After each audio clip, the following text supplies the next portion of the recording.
Ramai orang fikir kalau muka kau keluar pawagam, berlakon dalam movie besar, hidup kau terus senang. Tapi sebenarnya lepas settle tu, kau balik kerja hidang burger. Inilah realiti Hollywood yang sungkang dedahkan masa dia berlakon dalam filem Fast and Furious Tokyo Drift. Bayaran sekitar $20,000 bagi orang biasa nampak besar. Tapi bagi Hollywood sebenarnya itu sekadar cukup-cukup makan.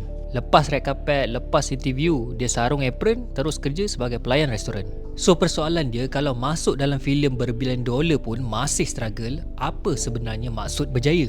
Kenapa Hollywood ni pandai jual mimpi tapi senyap bila cerita pasal realiti? Ramai pelakon box office sebenarnya struggle lepas Hollywood. Ada yang hanyut dengan populariti sampai hilang diri. Tapi untuk sungkang, dia tak berubah jadi atas. Dia tak lupa dari mana dia datang.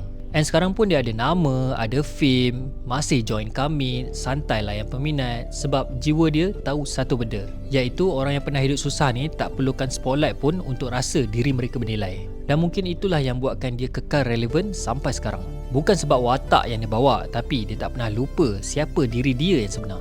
Macam Brian O'Connor kata dekat Dominic Toretto dalam filem Fast and Furious, yang dia tak perlukan cash je, tapi dia perlukan respect dari orang. Because to some people, respect is more important.